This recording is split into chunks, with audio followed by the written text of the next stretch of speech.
सदगुरु के ही चरणों में है पगले चारों धाम। सदगुरु के ही चरणों में है पगले चारों धाम। सदा रहे हम गुरु चरणों में भक्ति करें निष्काम। सदा रहे हम गुरु चरणों में भक्ति करें निष्काम। गुरु का प्यार निराला, गुरु का प्यार निराला, गुरु का प्यार निराला, गुरु का प्यार निराला।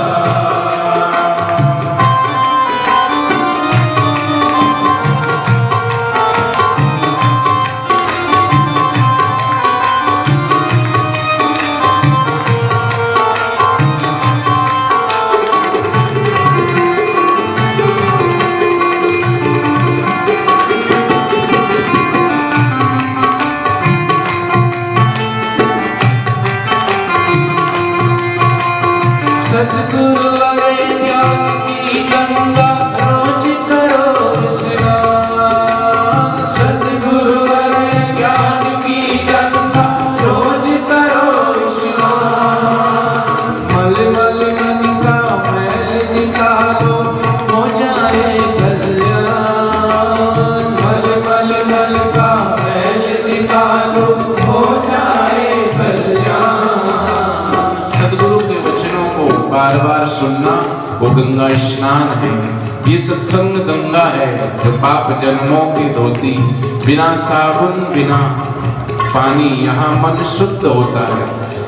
यहाँ सदगुरु के द्वार में गुरु की वाणी को सुनते सुनते बाहर की गंगा तो बाहर के तन के मैल को धोती है।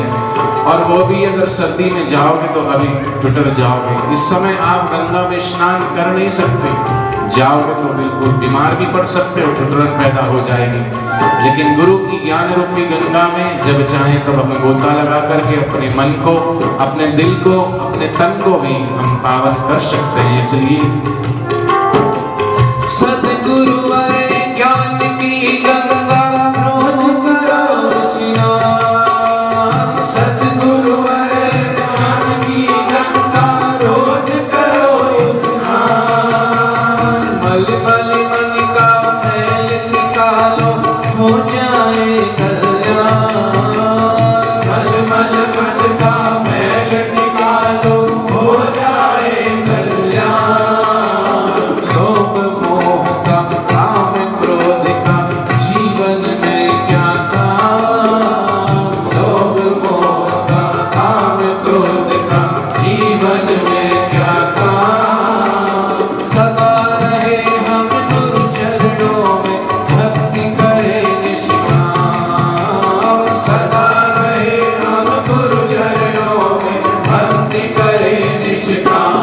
गुरु का प्यार निराला, गुरु का प्यार निराला, गुरु का प्यार निराला, गुरु का प्यार निराला।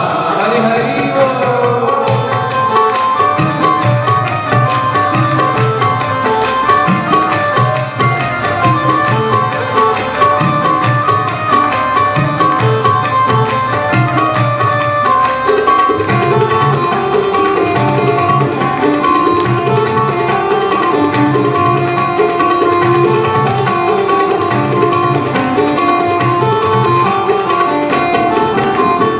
गुरु वचनों में सभी शास्त्र है, सुन बन जाओ।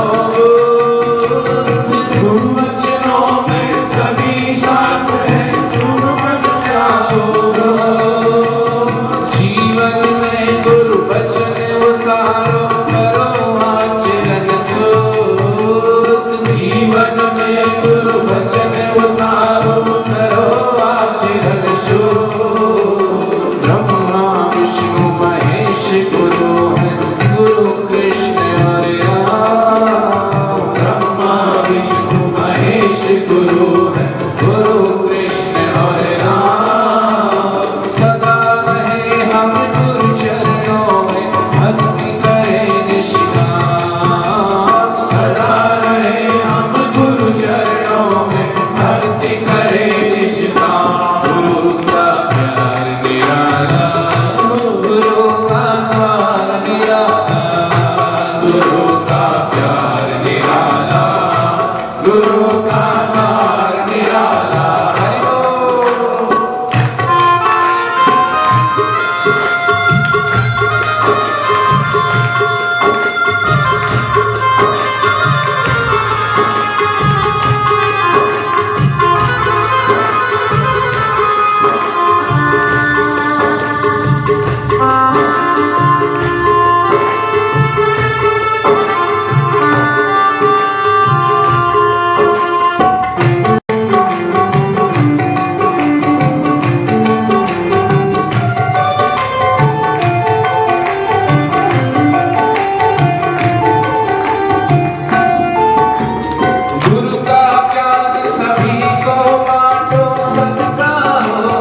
हमने जो सदगुरु से सुना है, जो सदगुरु के वचनों को हमने अपने जीवन में हमने धारण किया, उन वचनों को हम बांटें। और स्वामी रामतीर्थ के घर में कुछ लोग मेहमान हुए। रामतीर्थ कहने लगे कि आज प्रतिभोज का प्रबंध करो, सबको भोजन कराएंगे। पत्नी ने कहा कि घर में तो ना दाल है, ना आटा है, ना राशन है, ना तेल है, कुछ नहीं है, और किस चीज का भोजन हम कराएंगे? आपको सब पता है, फिर भी आप ऐसा कह रहे हैं। तो रामतीर्थ कहते हैं कि भाग्यवान, क्या हुआ? लोग तो बाहर का भोजन करा देते हैं, लेकिन फिर भी लोगों को तृप्ति नहीं होती। तुम्हारे घर में मेहमान आए, उसको भले ही आप 56 भोग करा दीजिए, लेकिन अगर आपने प्रेम भरी मधुर वाणी से उसका स्वागत नहीं किया, प्रेम भरी मधुर वचनों से आपने उससे प्रेम से कोई वार्तालाप नहीं की, तो आपका 56 भोग किस काम? आपके घर में मेहमान आए और आपका चेहरा मुरझा गया, आपके घर में कोई अतिथि आया और आपका चेहरा खिला नहीं, तो आपने क्या अतिथि का सत्कार किया? और आजकल तो अतिथि घर में आया नहीं, पूछने लगते, अच्छा अचानक आए, क्या बात है, कहीं जा रहे थे? बोले हाँ। अच्छा, तो ट्रेन कब की है? शाम की है, कल की है? आए ही नहीं और पहले ही जाने का पूछने लगते। रामतीर्थ ने कहा कि कोई बात नहीं, घर में दाल नहीं है, आटा नहीं है, तो क्या हुआ? लोग तो बाहर का सब धन होते हुए भी मन से कंगले होते हैं, हृदय के कंगले होते हैं, दिल के कंगले होते हैं। राम सा दिल का कंगला नहीं है। क्या हुआ? बाहर का धन नहीं है तो क्या हुआ? बाहर का भोजन नहीं है तो क्या हुआ? भगवान का मेरे पास कुछ ना कुछ तो है, ये तन है, ये मन है, ये हृदय है, और ये वाणी है। मैं आज इन आए हुए प्यारे अतिथियों को भगवान के नाम की चर्चा का रसपान करा दूंगा, उन भगवान के नाम का भोजन करा दूंगा। और बापू जी भी कहते हैं कि घर में आए हुए मेहमान को ठीक है भोजन कराओ, जल भी पिलाओ, भोजन नहीं करा सकते तो जल पिला दो, जल भी नहीं पिला सकते तो दोनों हाथ जोड़ के, कम से कम नहीं है तो हाथ बिठा तो दो। और वो आए तो जिस भाव से आया, जो दुख लेके आया, जो परेशानी लेके आया, आपसे मिलने के बाद उसकी दुख दूर होनी चाहिए, परेशानी दूर होनी चाहिए, उसका मन हल्का होना चाहिए। आए तो भले ही वो किसी विभाव से, लेकिन आपके पास से जाए तो प्रसन्न चित्त होकर के जाए, आनंदित होकर जाए। आपने उसको प्रसन्न चित्त कर दिया, आनंदित कर दिया, तो आपने उसे सबसे बड़ा भोजन करा दिया। तो वो भोजन तो हमारे पास है ना, हम वो भोजन करेंगे। वो भोजन है सदगुरु का ज्ञान, वो भोजन है सदगुरु का ध्यान, वो तो सबके पास है, वो तो हम बांट सकते हैं, वो तो हम दे सकते हैं। लेकिन हम अगर उसमें भी कंजूसी करें तो नहीं, कंजूस ना बने, जो भी मिले गुरु की वाणी का प्रसाद हम सब तक पहुंचाएं। इसलिए भक्त गाता है, गुरु का ज्ञान सभी को बांटो, सबका हो कल्याण। गुरु का ज्ञान सभी को बांटो, सबका हो कल्याण। ज्ञान दान से बढ़कर जग में नहीं है कोई दान, ज्ञान दान से बढ़कर जग में कोई नहीं है दान। सबकी सेवा करो जन्म भर हो करके निष्काम, सबकी सेवा करो जन्म भर हो करके निष्काम। सदा रहे हम गुरु चरणों में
जाए